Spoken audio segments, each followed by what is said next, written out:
welcome to the O Show. I'm not Jack O'Hara. No, my name is Zachary Kelly. I'm here to celebrate a very special occasion with your host, Jack O'Hara. Thank you, host Zachary Kelly. What is this special occasion? It's a 3-year, correct? Is it a 3-year anniversary? 3 years. It was May 26th, 2018. Me and my brother Declan started this show. I think we have a picture of it up there. My brother, for whatever reason, his moronic, cynical ass was wearing a Darth Vader mask. Oh, my God. When we started this show in our basement, you could see Mariano Rivera, CM Punk. There's a WWE Money in the Bank briefcase there, a bunch of shirts. We grabbed our flat screen TV from our living room, put it in our basement bar for the show. We looked at each other kind of like how we're looking at each other right now, hit record, and it was just straight silence because we had no idea what we were doing. That's incredible. So what I want to ask you is, obviously, when you first did, you did it with your brother. First question, how long was he a part of it? And two, what was the big motivation that kept you going and wanting to do it even after he left and it was just you by yourself? That's very interesting, Declan. I'm hoping you're listening because he was actually supposed to come on last week, and he ditched me for his buddy. He had a tea time or something. So tea time? Yeah, oh so he God. Can't be here today. But he's 3 years younger than me. You know, I was 19 when I started. He was 16, so he kind of just phased out of it. He lives in Nashville, Tennessee. He's a musician. He's doing his own thing. Best of luck to you, buddy. Hopefully we'll have him out here fairly soon. But he just phased out of it, and I told myself from the beginning, I'm going to do this until I can't do it anymore, you know? Like, nobody's going to stop me from doing this. No, I like that. So we're 360 episodes in now, and we're still trying to kick ass in some way. Well, you are doing a great job at that, my friend. So, speaking of that picture, so you mentioned, like, the CM Punk, Mariano Rivera, and all the other, like, knickknacks you have in there. It's funny that you mentioned some names like that because you've been getting some pretty big names on the podcast. Do you have like a particular moment when you like whether it was a big name or like even like getting in contact, even if they didn't make it on the show, where you realize, oh shoot, I might be able to make this a real thing with really cool guests, really interesting guests, and I may make this like something that like people would want to watch who have no idea who I am. Was there a particular episode number or like even like moment in time where you realized, okay, this is something real, this is going to be great? Well, you know, growing up in sports and wanting to be a sports broadcaster, I was able to get in touch with, you know, MLB broadcasters, sports personnel from, like, Barstool Sports. I think Dave Portnoy was, like, the first big name I got in touch with, like, my freshman year in college that would want to do it. But I think this really kind of stemmed from COVID. Not to talk about COVID, because everybody talks about COVID on their podcast these days. I don't want to be one of those people.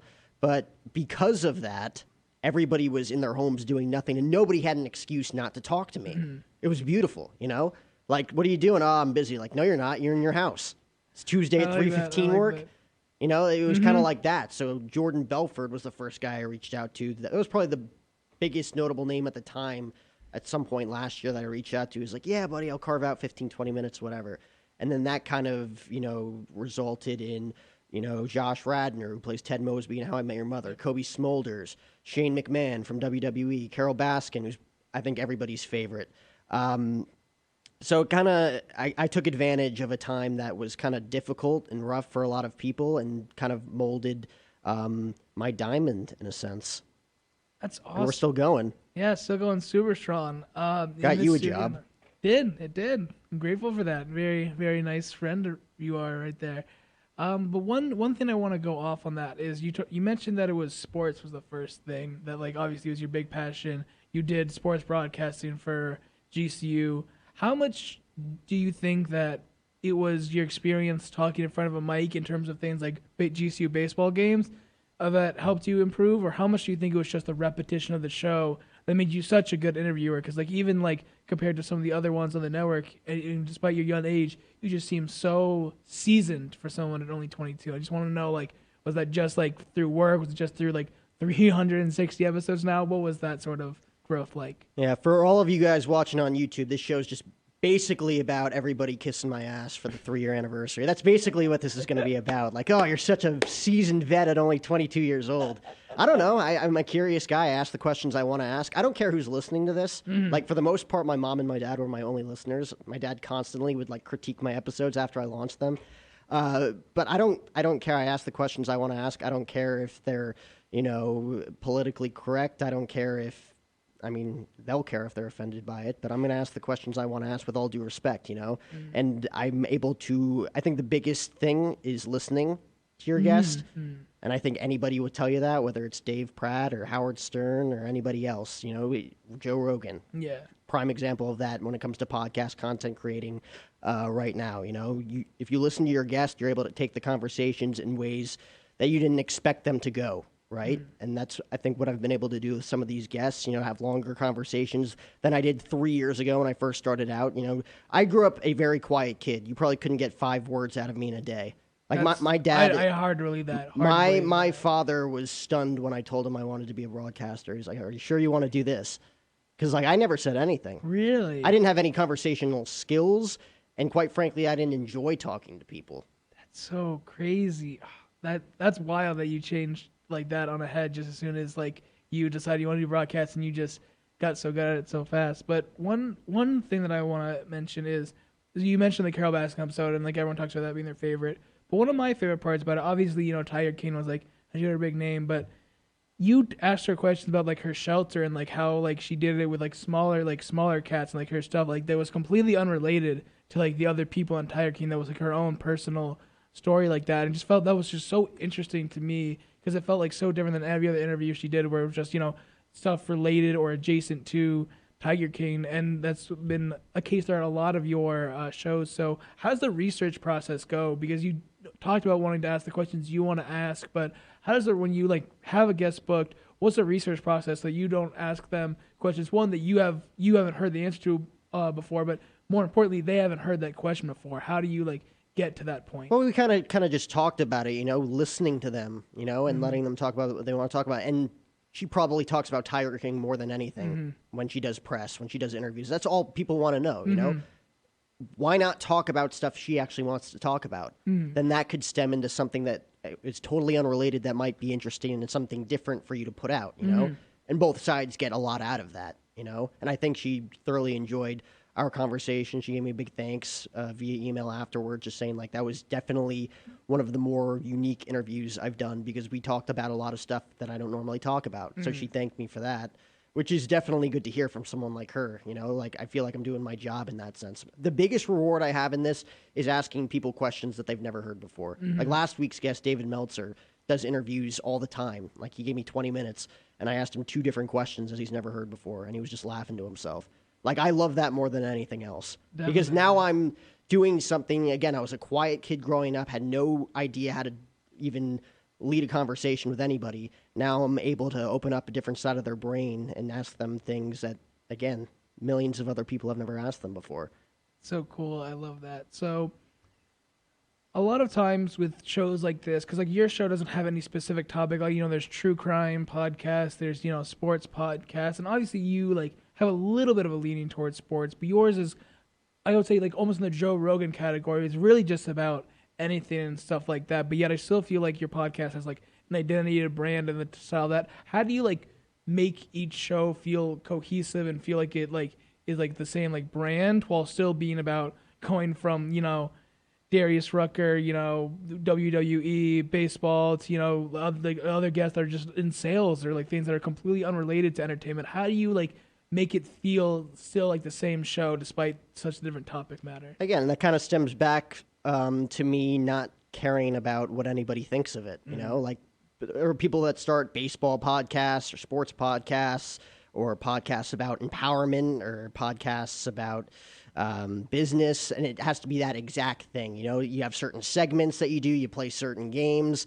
I really don't care. Like, I want to use this as a platform for myself to interview people, again, kind of grow as an interviewer, as a young kid starting this when I was 19, now 22 doing this.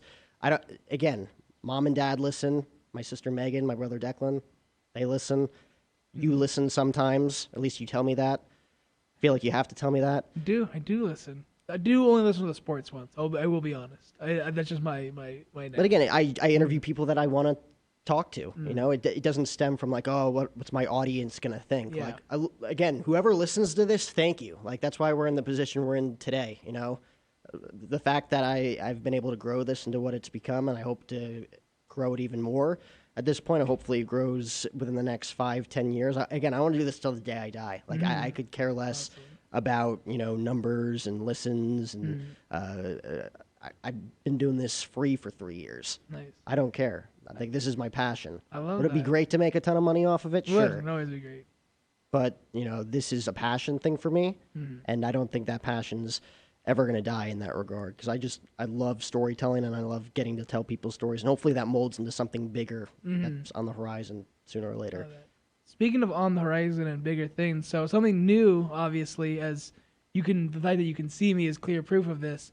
You got video. Video is obviously you've been doing Zoom calls and stuff like that, and you've had video components, but this studio space, I think it's the 4th or 5th episode, I think, in this studio. And obviously, this was a huge deal. Allows it to be like that nice vibe that you cut between cameras and all this nice like production value. Are there any other like goals moving forward in terms of like things you want to add to the show, whether it's visual things or audio components, whether it's like you want to start like releasing segments, more things? Are there any like ideas that you have in terms of now that like you've gotten the ball rolling on video you want to do going forward? That's a Zach question as it's ever going to get. Dealing with audio and graphics. Like, again, the way this is set up right now, I'm content with doing this forever. Like, again, I don't care how... I mean, it's important for it to be produced and, have good sound. We have Robin over there who's doing a great job. And she's been doing this with Star Worldwide Networks and Dave Pratt and Rob Trigg and everybody that's, given us this opportunity to be here and work here and use this studio for many years. But... again, like it's all about, me doing my job as an interviewer, making sure that my guests are as comfortable as they are, making sure they're having a good time as much as I'm having, because like you can tell whether they're there to promote something and they just want to get in and out, or if they're there and they're genuinely happy to talk to you, because again, doing 300 plus interviews, you've seen almost everything. Yeah, not quite. I think my favorite moment is like when they come in thinking they want to be in and out, but then like you see that moment where they're like, where like you ask them a question or something like that, and they're like, oh, this is a conversation, I want to stay in there, and it goes a little bit longer than you should and stuff like that. I think that's great. That's how you know an interviewer is doing their job correctly.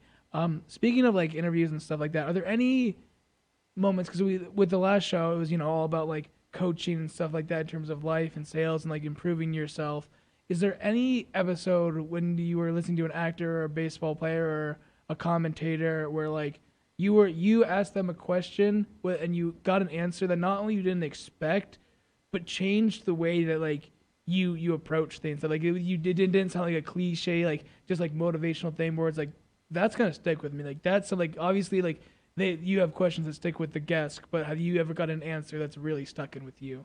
I mean, there's a ton. I can't think of one off the top of my head, but there's been a ton of guests over the past few months that I walked away from those conversations inspired, and that makes me hungry to do more conversations like that.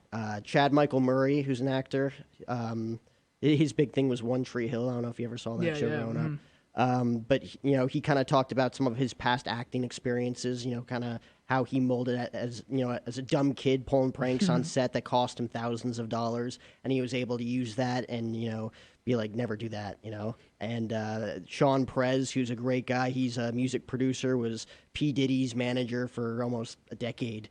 Talked about, some of the grinding moments in his life, kind of starting out and not making any money doing what he loves, but, telling himself the money will come, and it did. Now he's making a lot of money. And I think that's probably the biggest thing, working in podcasts, working in radio, working in broadcasting, you're not making a lot of money, but you're doing what you love. And that's the most important thing. Like you show up for work every day and you're doing what you love and you're able to, again, support yourself. You're not making big bucks like an accountant or someone in finance. Some kids I know out of school making, 100 G's right off the bat as a 22-year-old kid, which is great and all, kind of jealous sometimes when I can't, eat as much as I want to. But at the end of the day, I'm doing what I love to do. And I've gotten to interview some of my biggest idols thus far, It's amazing. I love that. I guess the next question I would have is, so you've been doing it out of your room for the longest time and stuff like that, and obviously through Zoom calls and everything. You talk about a lot of it like blew up during COVID. How do you manage the difference when you have someone in person and like a Zoom interview? For people watching that may want to start their own podcast, or people that like maybe even post COVID they can only get interviews like, via like Zoom and stuff like that. What's your advice to tell them how to, like, when you don't have that physical connection, you can't like really look at them directly in the eye, how do you like build that rapport in a digital environment? Are you talking about either via Zoom or over the phone? Yeah, it was Because either Zoom, yeah. Zoom, I know it's kind of tough to do it over Zoom, but Zoom, you're able to at least see their facial expressions. You're able to read their body language in some type of way, as long as it's not, Like phasing out. 360p, yeah. Over the phone's tough because you'll say something witty, and then 5 seconds go by and you don't hear anything, and then they laugh, and it's like, But over Zoom I honestly found it just as good as being in person because you're able to see their face, you're able to again read their body language, and you're able to depict things and ask them things, and based off of the first 10 seconds you're in the Zoom call, you're like, okay, they're in a good mood, this is going to be fun, or okay, they're kind of on edge, I'll make sure to stay away from a few things. Nice. So one of my favorite stories you told me is Cobie Smulders. Is that how you pronounce her name? That's her name. So you told me that how that came about is you were supposed to get like a 1 minute, I think, thing in there, and you were just sitting there. If we have an example, just sitting there on your phone like this, and then it was about to be your turn to start, and then like just buffer. And you told 35 minutes.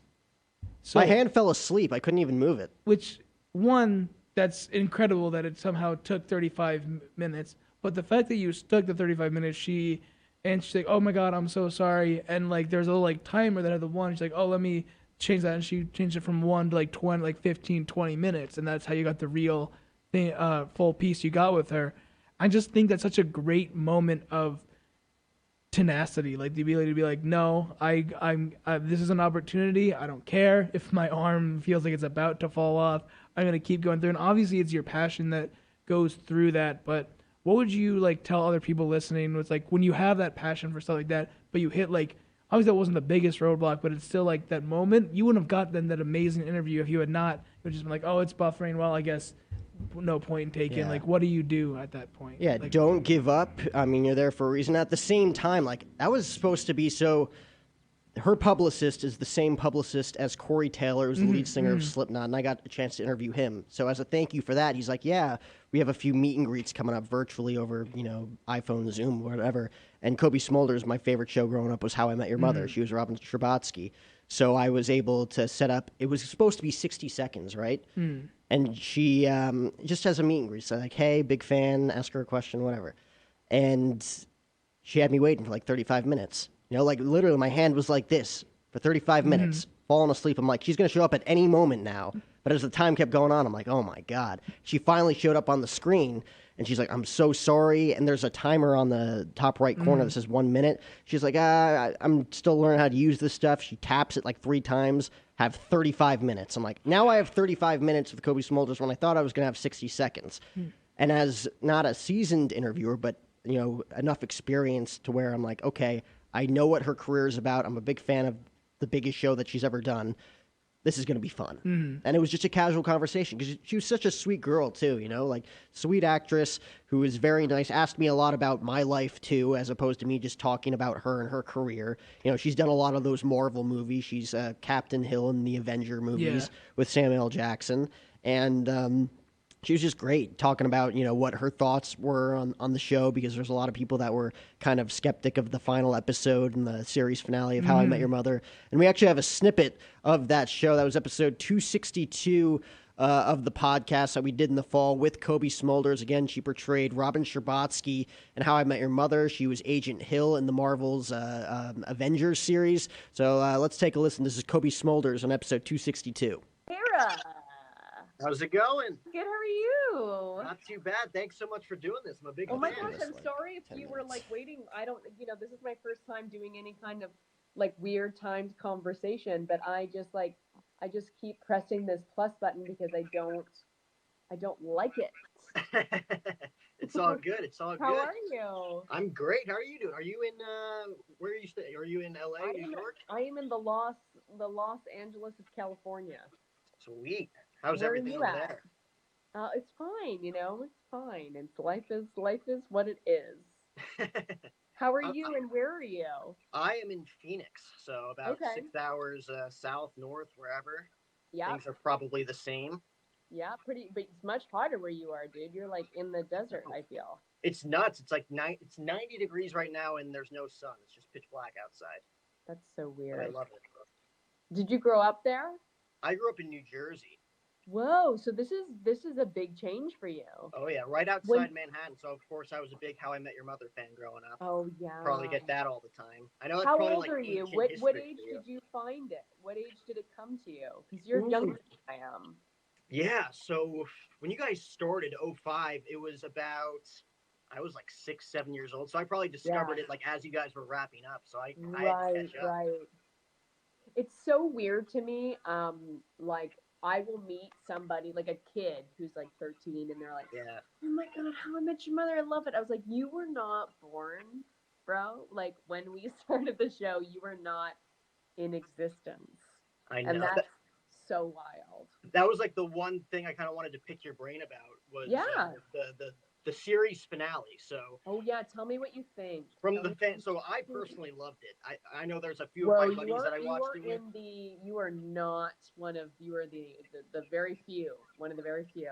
That's what I was gonna say. There was like a ton of mixed reactions Yeah. for it, and like you being one of the stars of the show, like what did you think about it when you first got that script? Because like the final episode, to me, you guys could have done Yeah. like 15 more seasons on that last Oh, episode sweet. alone. It's 9 years was I think enough. I mean, I think Yeah, first of all we were like super lucky because you're it's so rare. First of all, like when you get that kind of a job, you think we're going to shoot a pilot episode, which is the very first episode, and that'll be it. And yeah, then we were lucky enough to get like 13 more episodes, and then we were able to get like a full season. And then it just kind of kept going. So it is such a rare thing to, in that first season, we shot video of the kids responding about, oh, you think you love you're into Robin or whatever it was. I don't right. remember. It's been a minute. Um, and we shot that in the first season, right? And then you cut to 9 years later, and you're able to air that, and you're able to like do that whole story with that bookend is very, very, very rare. Yeah, So quite honestly, I was so in it that I wasn't thinking about um I think what was happening in the final season is there was a lot of pressure about like people can't find out about this. right, There was a lot of like secrecy because you have to understand like our show was never, when we were doing it, it was never like a huge hit. So there was never like a demand for what's going to happen and spoilers. There was like no spoilers. We were able to like do our job and kind of go to work every day, and people like the show. But that was the first season that we were very aware of scripts getting out, right. like ruining kind of the show for everybody. And I think that's kind of what sped up the timeline, like having like that last episode where it was like, and then this happened, and then this happened, and then this happened, because I think they were so nervous about it leaking. Right. And obviously, I don't know how they would have done it with all the information now, or the general consensus now. But um, I mean, I think that their story was always like it was Robin and Ted, and he's the one telling the story. Right. But so much time had passed, and people became really into other partnerships, and so I think it was strange for some people. I like to think, and I think I said this recently, and people were very much disagreed with me. But I think that when you watch it, the way that kids are watching it now, kids, they're not all children, but like Right. people who are discovering it for the first time, and they watch it from beginning to end, there is a bit more of a story. Like you're able to kind of still have that beginning of it, where when we were all watching it live, it was like Robin and Barney central, right? So Right. it felt weird to then turn back to that. But I think I've heard from people that that is the takeaway, that they understand that that is the story of it from the beginning. That was Right. very long-winded. I'm sorry. I was like, that was a very long answer. It's all good. I mean, my second follow-up to that would be like your favorite storyline overall, because like you said, like Ted ending up with Robin in the end. Like I think that's what everybody kind of assumed, even though you were dubbed Aunt Robin after what, the first episode, but still Right. people kind of assumed Right. that that's the way things were going to end. But what was your personal favorite storyline from that entire series? I mean, on a selfish level, I loved the Robin Sparkle stuff Yeah. because it was so weird and it was so strange to be like, I think it was second season. I think it was. And they kind of came at me and they were like, we're thinking about making Robin like a Canadian pop star from the 80s. And I was like, what? Like, okay. And then it all just kind of like came out and it all just kind of happened and it became so beloved that it was just, and it was honestly, it was so much fun, like shooting, because we shot 3 days. So we would shoot Wednesday, Thursday, Friday, which is, by the way, the best job in the world. Oh yeah. But because of that, because of this shooting a music video on top, we shot like Monday, Tuesday, Wednesday, Thursday, and it was just kind of like magic to be like, we're taking the whole day to shoot this silly music video. It was just so strange and joyful. You know what I mean? Like it was just really fun. So I loved that. I loved any time that they infused music into our show. Carter and Craig, who are our creators, they were in a band. They were like in a college band together, and they sing like the opening, the ba ba ba ba ba ba. That's them. That's their band. And so they always would like kind of infuse all of these cool, like obviously Neil is an amazing, he's a Broadway musical theater actor, and Josh is too. But so there was that ability there anyway. So I always loved the episodes where they did that, Robin Sparkles especially. Do you ever get people that just come up to you and just start blasting out "Let's Go to the Mall"? Because that's like a hit song. Not so much anymore. I used to, like, every time I do a panel, it comes up, but not so much anymore. It's kind of becoming a thing of the past, I guess. Yeah, that one was one of my favorites. It kind of got the ball rolling for some of the other ones that kind of have come in the last 6 or 7 months. No, that one was great. Same hat but no beard.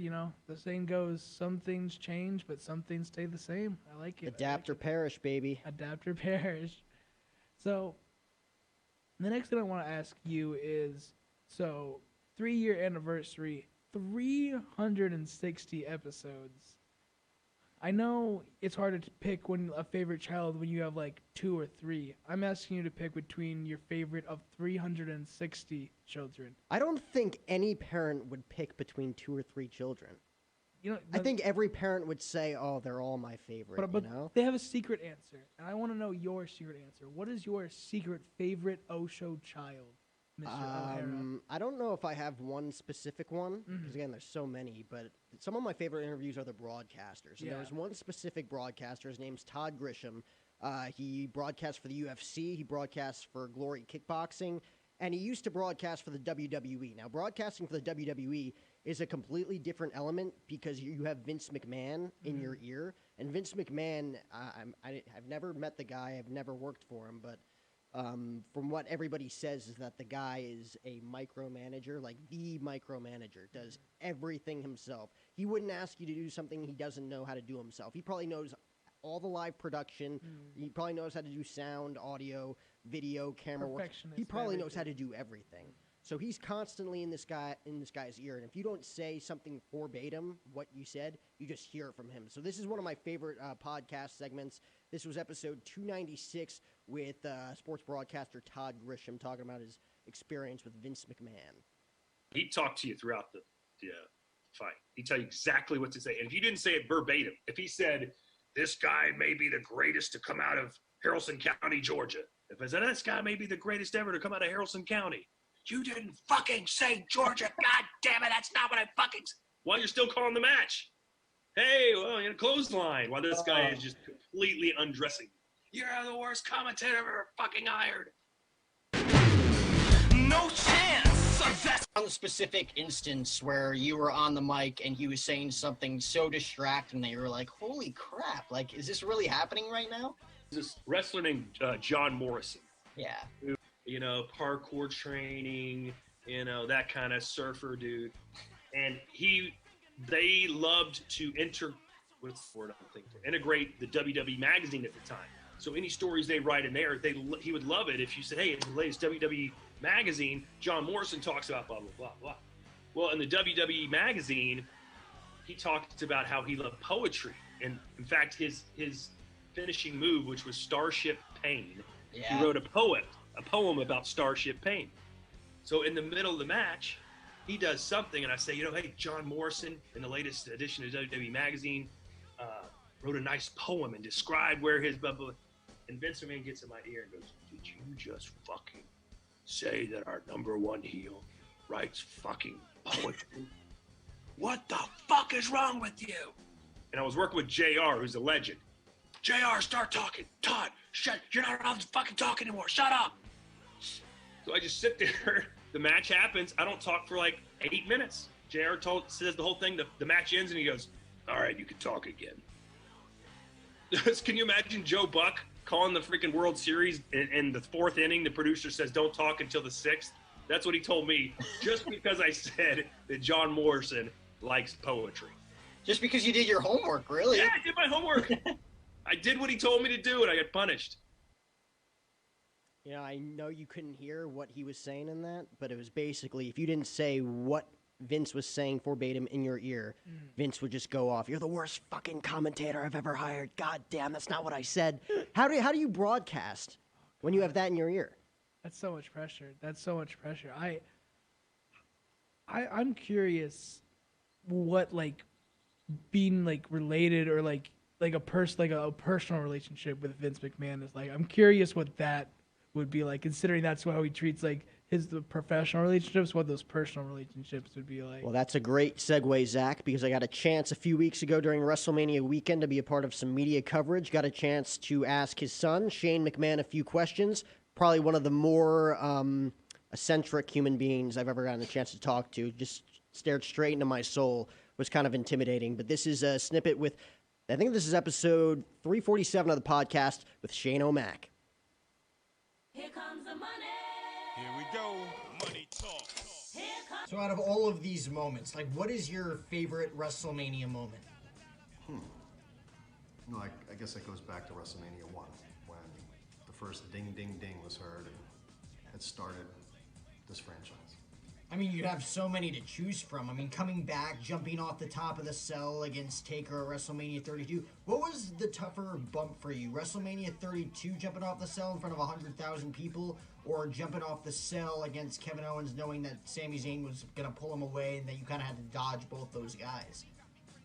Well, Jack, definitely WrestleMania 32, coming off the top of Hell in a Cell, was the most devastating, also the most exciting for 100,000 people, including my kids, which was a very special moment for me. And of course, that's obviously a special night, your first Mania back. And this is going to be the first Mania without Pat Patterson, who I knew you were great friends with, very close to your family. What's that going to be like, and what was your favorite Pat Patterson story from, your entire life, I guess? Well, there are so many, but I miss Pat today. Not being here. A very, very close friend of mine and my family. Yeah, so that last question I asked him, Pat Patterson, who's one of Vince's probably closest confidants, kind of his right-hand man for many years, passed away last year, I think. And I asked him what his favorite WrestleMania moment was with Pat, because this WrestleMania was the first without him. And he started tearing up, and I had no idea what to do. And everybody else in the conference room afterwards was like, nice job, you made Shane McMahon cry. Oh my God.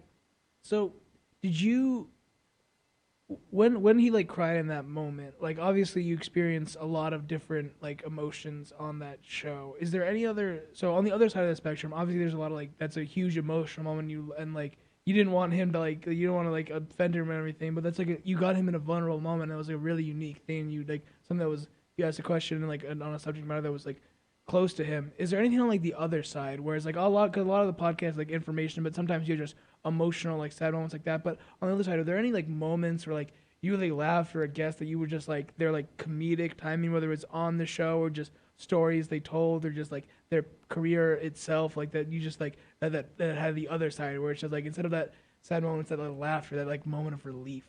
Well, it's funny you mentioned that, Zach. Another great segue to another snippet, but this interview was probably one of my favorites because I didn't know what to expect from the guy, and he turned out to be probably the nicest guy I've ever talked to. Gave me a ton of advice when it comes to being a film person and writing scripts as a screenwriter. He started as a writer for Saturday Night Live. He's obviously one of, the quartet when it comes to Adam Sandler, David Spade, Chris Farley back in the day, Chris Rock, and those guys. He's got a new movie coming out soon that he's actually filming out here in Scottsdale called Daddy Daughter Daycare. That's going to be coming out probably sometime next year, maybe 2 years from now. But this is an interview I did, and again, great guy. He called me handsome like 3 times throughout this interview, so I got to give him credit there. This is episode 308 with Rob Schneider. Jack. Rob Schneider, how's it going, man? How's it going, Jack? Where are you, handsome man? Where are you? I am in the heart of Phoenix, Arizona. Hey, I'm your neighbor. Really? Are you here? I just moved. Well, I'm in Tennessee right now. I'm in Nashville.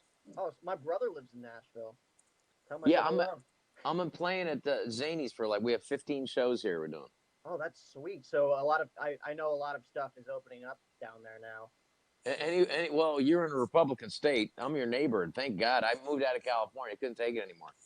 The problem is a lot of assholes like me, Jack, are moving there too, and they're voting the same. So let that be a lesson. Well, thanks so much for doing this. I know we don't have a lot of time, so I kind of wanted to pick your brain about one question. Yeah. What?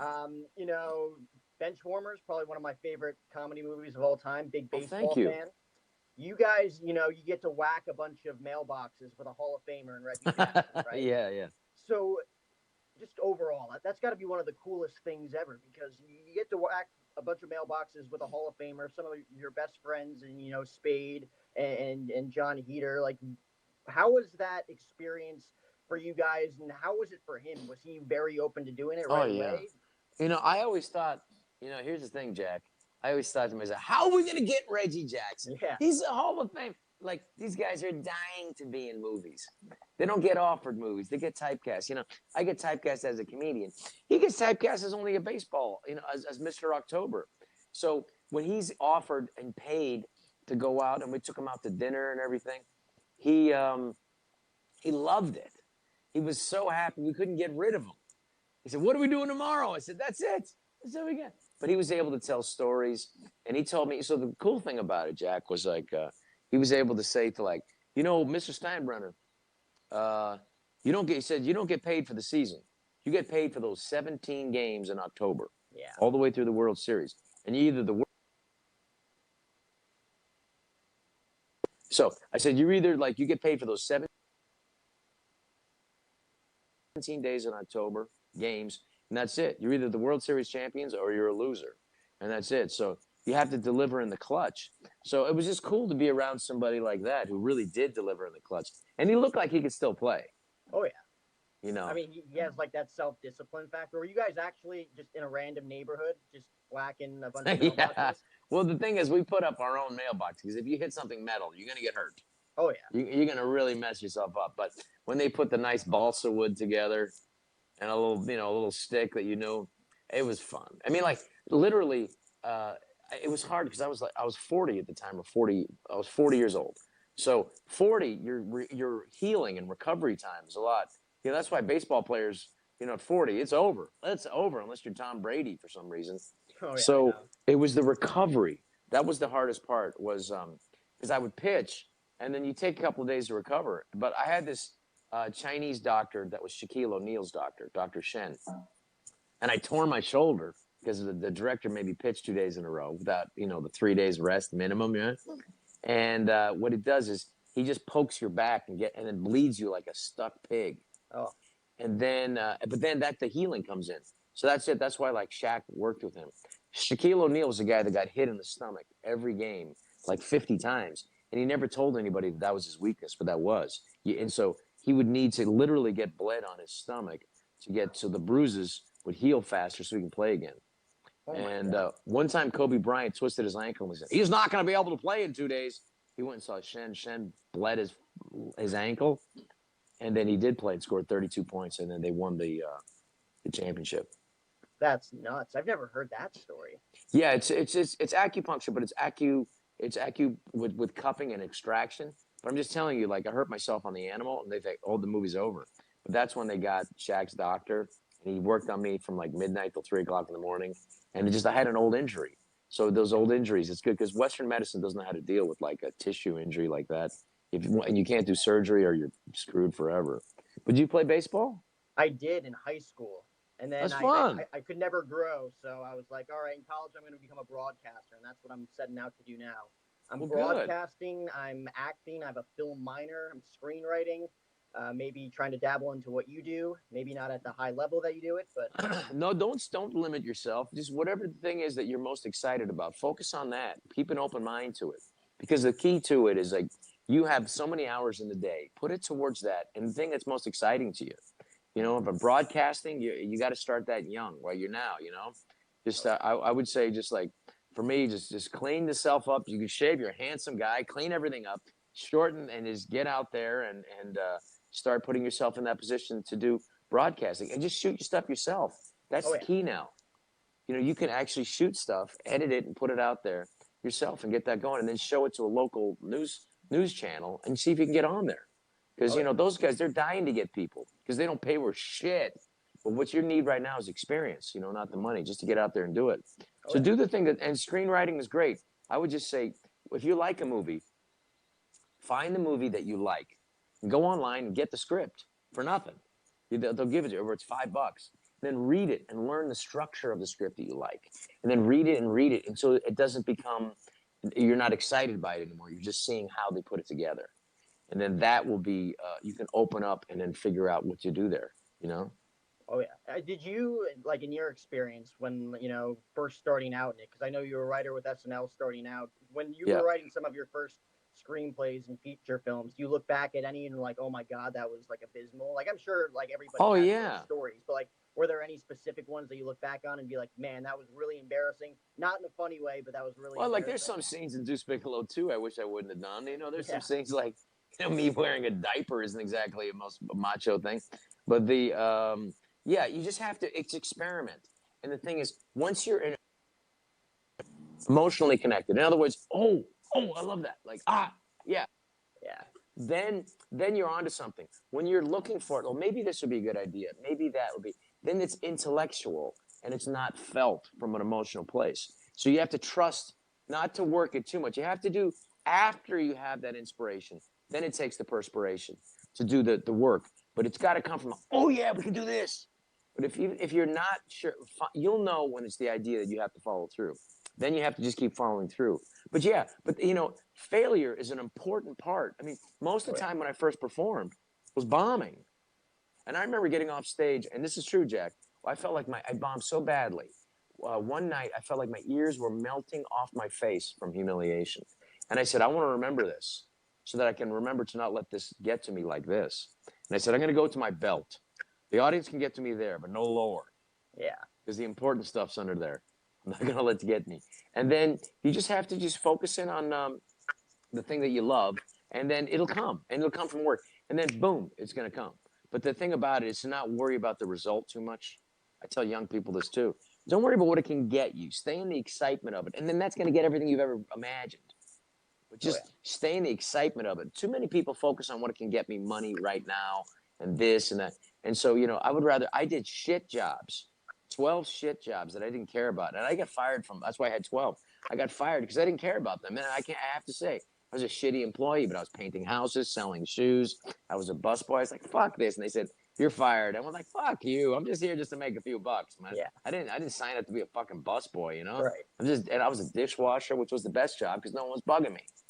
But then at night, I was able to go out and go in and then wait in line till I could do stand-up. And then I said, I'm going to get great at this. And then I would look at all these other comedians and I go, well, how am I going to make it? And these other people aren't. I mean, what's what's going to be the difference? I said, well, I'm going to work harder. So I would write and make and sit and have a pot of coffee, and then just start writing jokes. And still to this day, this stuff right here. This is all a pad of stuff, and it's all filled. So it's still work, but I do love it, And so stay in the passion of it, Jack, and then it's going to be good for you. Oh, yeah. I mean, passion is the foundation, like, as you know, it's all about self-discipline in that factor, like never taking no for an answer, never really letting others outside, negativity take you down in a sense. It's true. You avoid the negative people, and also you say yes to stuff. Every time you say yes, it's an opportunity. Oh, yeah. It could be like, I said yes to do a movie. It wasn't that good. It was called American, I forget what it was, but like, I took a chance and that one didn't work. But like, you take chances and then stuff will open for you. And but the more you do your own stuff, then you're in control. When you're not in control is when you're waiting for somebody else to hire you. Start doing your own stuff. Start writing, and get your friends, get anybody you can to want to do it together with you, with what you want to do. Oh, yeah. You know what I'm saying? And that's what I'm trying to do. We're doing a movie. By the way, we're doing a new movie in Arizona. It's called Daddy-Daughter Trip. Find out where they're going to start crewing up soon. Get over there and see if you can get on it. That'd be awesome. Yeah. Find out Daddy-Daughter Trip. Look it up. Do your work, and then find it. Daddy-Daughter Trip. Shannon Gardner is the producer. Okay. Oh, interesting. In Scottsdale. Okay, buddy. Let me grab these other people. I wish you the best, Jack. I hope to see you again sometime. Hey, thanks so much for taking the time to do that, and thanks so much for the words of encouragement too, man. All the best. You can do it, Jack. All Thanks, night brother. long. See you, Thank buddy. you so much. Yeah, that was probably one of the more types of interviews that I was being taught something as opposed to him just sharing his experiences. He was teaching me lessons in film. You just did a film too. Yeah, I did. I'm doing ADR for it. That should be coming out soon. Burden, look out for it. So that'll Selfless plug.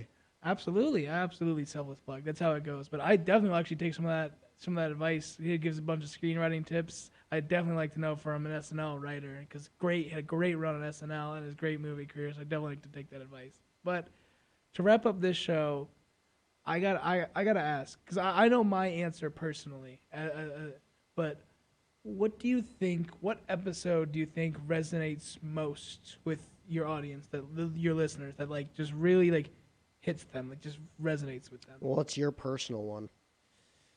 I think the personal one for me is probably the Shane McMahon one, because I didn't watch all of it, but yeah, I did see like parts of it, and I think what made it resonate to me was just the fact that he's so that to us, man, so like people that are so eccentric like that they can like be so grounded and so like rudimentary, because we think them as crazy and stuff like that, but to see a more grounded version of people in that world in a more grounded sense, and like just anyone like Carole Baskin's another one that's super like when they're eccentric and stuff like that and show a more grounded version of them, that I just really resonate with those. Yeah, Carole Baskin is probably the one that resonates with my audience the most, just because of the documentary that came out, Tiger King, a few last year. It was like right when COVID hit. That hit, and it came out. Millions upon billions of people around the world watched it, and she kind of got duped into doing it. And she'll kind of explain this in this snippet. This is episode 330 of the podcast with, again, the CEO of Big Cat Rescue, Carole Baskin, kind of talking about the documentary and how she was kind of duped into doing it, and how some of the things that are said about her regarding her late ex-husband and so on and so forth and everything that went on is kind of, falsely said in the media. So this last snippet will wrap up today's show. Again, I'm not that pompous of a person. I will probably not talk about myself as much as I did today. I had Zach come in here and interview me on the show. This was episode 360, 3 years in celebration of the O Show. Thanks again, Mom and Dad, for watching every episode. I really appreciate it. Thanks so much, Dave Pratt, for giving me the opportunity to work with such amazing people in this amazing studio. But this is episode 330 of the O Show with the one, the only, Carole Baskin. Enjoy. And then you look at, the Joe Exotics and the Doc Antles. And yes, I think obviously the media and the documentary is going to make out everybody in the documentary to seem a little off, a little crazy in that sense. But of course, on their end, like, it turns out they're not only abusing their animals, but like just an overall bad environment. You know, the people that they're surrounding themselves with, the situations that they're getting in on the business side as well. I thought was very strange. And on your guys' end, you didn't even like realize what, you know, they were filming when they were filming it originally, right? When it came to producing that whole documentary. No, we didn't, because when they came to us, they said the name of it was going to be called Stolen Wildlife, and that this was going to be the blackfish for big cats. Did you see Blackfish? I did, actually, yeah. So the end result of Blackfish was there were so many people who didn't know how horrible it is that they were ripping these orcas away from their families and keeping them in these tiny concrete pools and then making them perform, and how they would die so frequently because they were so miserable in captivity and you just can't give them enough space, and all of the reasons that they showed in Blackfish for why we should not have orcas and dolphins and all of these amazing intelligent creatures in concrete pools. And it caused a change. SeaWorld said this is the last generation of orcas they're going to have in their facilities, and they stopped their shows right away. And so that was the show we thought we were working on. And when everybody else was seeing the same thing we saw in 2020, the teasers coming out for Tiger King, the producers of the show we thought we were working on had told us, you know, when they would ask me questions about Joe, I'd be like, why are you asking questions about him? And they said, well, you know, he's one of the guys that's breeding these animals, and he says all this nasty stuff about you, so we just want to give you a part of it. And they promised he would be like 5 minutes of this show, and the show would be all about the issues and what people could do. And so when the trailers started coming out for Tiger King, we called him up and we were like, who's working on that show? Because usually anybody who's working on any kind of big cat show comes to us. They need footage, they need quotes. So it was like, we don't even know who that would be, who would be doing a show like that. And then they didn't want to talk to us anymore. And so we sat down and binge watched it just like everybody else did, and discovered that it was them. And we could not believe that that was the end result of 5 years of giving them all the information they needed to create a Blackfish, a really important film. And this freak show is what they came up with instead. So that was really disappointing.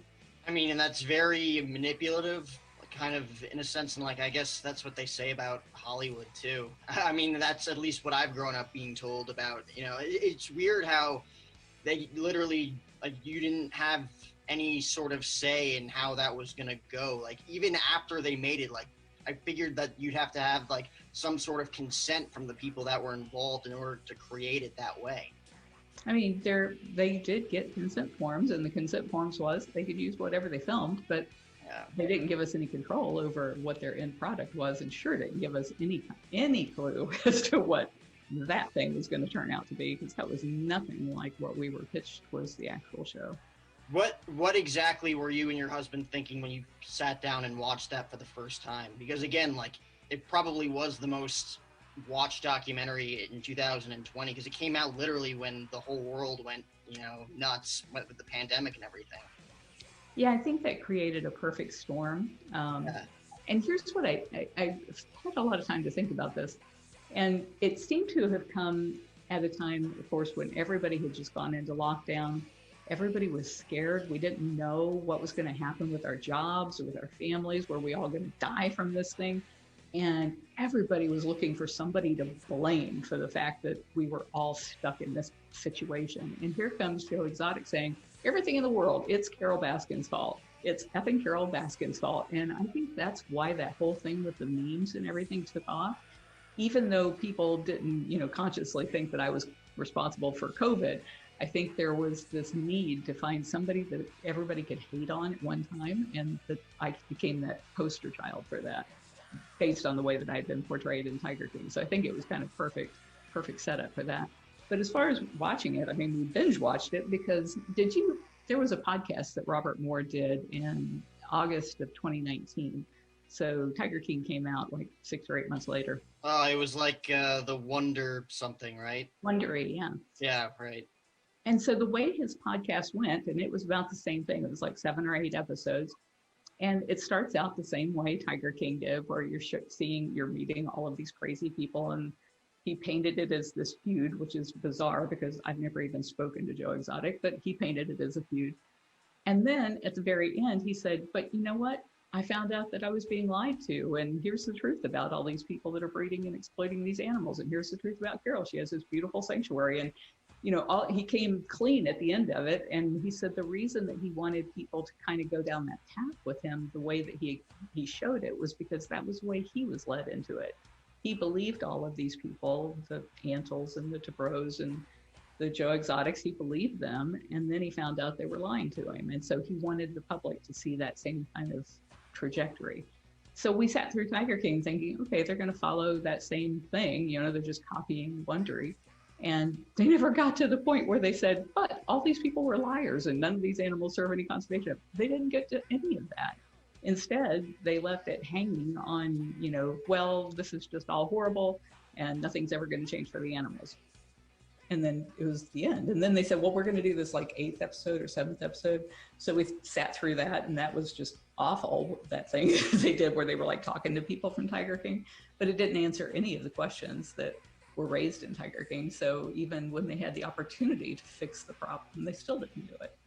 That was my biggest takeaway after finishing that. Like at the end, it was more about, this feud between Carole Baskin and Joe Exotic, and it was not about the animals at the end, and even a few of the people that were interviewed on his side were like, this has gone far enough when it comes to being about two people that it shouldn't even be about. It should be about the animals that, again, are either losing their lives or being abused or are currently in the wrong situation that they shouldn't be in, which I thought was and again, like from the media side, that's what makes good TV, especially in a time where everybody is stuck in their homes doing absolutely nothing. They need something to, again, binge watch and look at and analyze and see like, okay, like, oh, I saw this, I know exactly what's going on now. Like, I feel like a lot of people jump to the conclusions just like, oh my God, like Joe Exotic, Carole Baskin, Doc Antle, what they're doing, whatever. And like in your case, again, like, cause you had to, again, go through this stuff with the media back then. Now it's a different time, 2020, as soon as this gets out, it's the biggest documentary that there is at the time. And people are probably coming at you left and right, social media, interviews, all of this stuff, kind of reopening that door, whether it was stuff regarding big cat rescue or controversies or all of this stuff. Do you think that this, it obviously gave you guys publicity, but at the same time, like you said with the documentary, there were a lot of negative aspects to it? Even though overall it was just, I feel like such a betrayal, the way that I was portrayed and the things that they did to us, I really feel like it turned out exactly as it needed to, because I believe everything, no matter how horrible, including COVID, right. Everything is happening for a reason, and it's all really for the good, and we need to find what that good is in it, and so that we learn and grow from it. And so I think the good that came out of Tiger King being so popular, one was, you're right. I mean, when my husband disappeared in 1997, that was a very different time than it is from now. And so having people look at it with fresh eyes and going over the evidence again and all of that, I think has been very helpful. And maybe we will find out something that we weren't able to find out then. Maybe something has changed in somebody's life since then, that they were willing to talk now that wasn't willing to back then. So I think those are all positive things.